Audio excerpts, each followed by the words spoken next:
Welcome to English Mastery Podcast. I'm Vey, here with James, and today we're discussing something that many English learners experience, but rarely talk about openly: the real emotional struggles that come with learning a new language.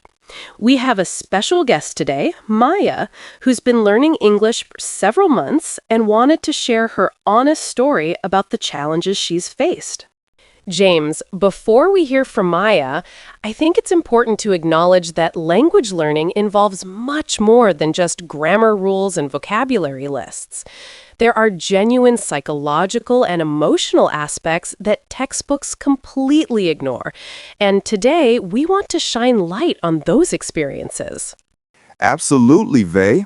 Maya contacted us because she felt like many learning resources focus only on techniques and methods, but nobody talks about what it actually feels like to struggle with the new language day after day. Maya, thank you for being brave enough to share your experience with our listeners. Please tell us your story. Thank you, Maya. Now, James, after hearing Maya's story, I'm struck by how universal these experiences are.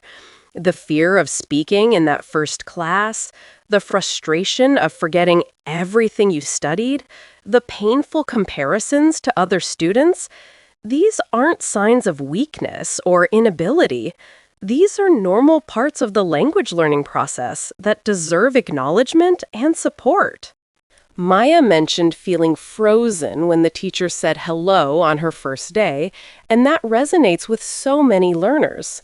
That fear of making mistakes, of sounding foolish, of being judged, it can be paralyzing. But here's what I want our listeners to understand. That nervousness doesn't predict your future success with English. Many confident speakers started exactly where Maya started, feeling scared and uncertain.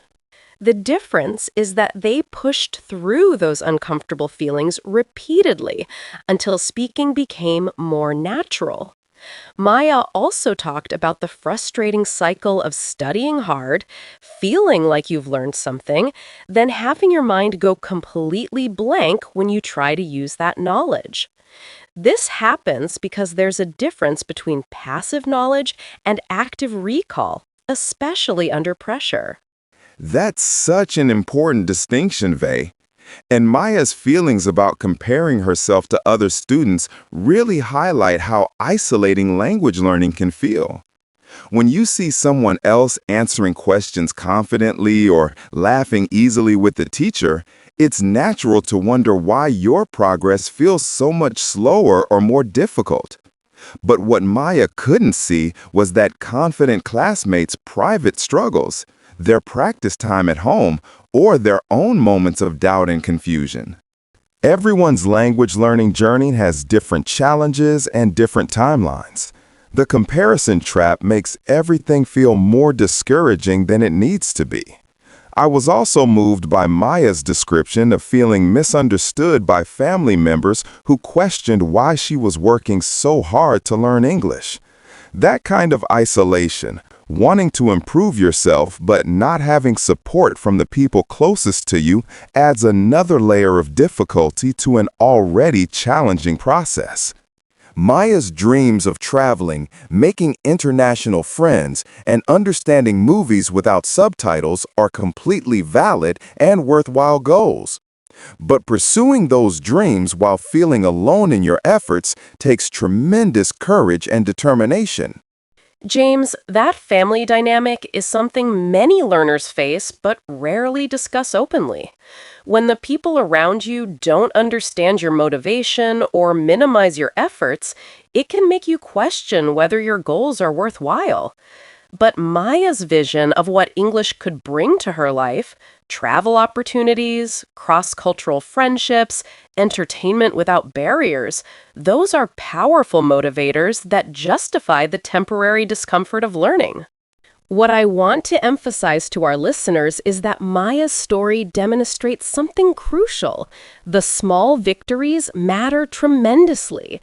She mentioned saying one sentence with confidence, understanding a complete English video, or writing a message without translation help. These moments might seem minor, but they represent real neural pathway development and genuine progress. Maya's willingness to share her vulnerabilities, to acknowledge her fears while continuing to practice, shows the kind of courage that successful language learners develop. To everyone listening who identifies with Maya's experiences, you're not weak for feeling scared or frustrated or tired. You're human, and you're attempting something genuinely difficult. Those feelings don't disqualify you from success. They're part of the path toward fluency and confidence. Beautifully said, Vey. Maya's story reminds us that language learning is fundamentally about courage. The courage to sound imperfect, to make mistakes publicly, to keep trying when progress feels slow.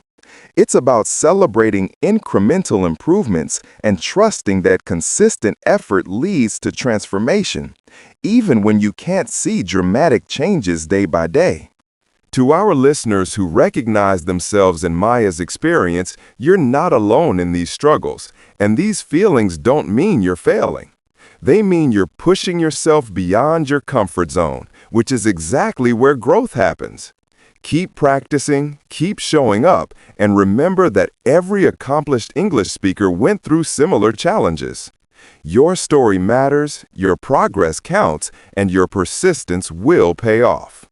Thank you, Maya, for sharing so honestly. And thank you to our listeners for joining us today. In our next episode, we'll discuss practical strategies for building speaking confidence despite these natural fears and anxieties.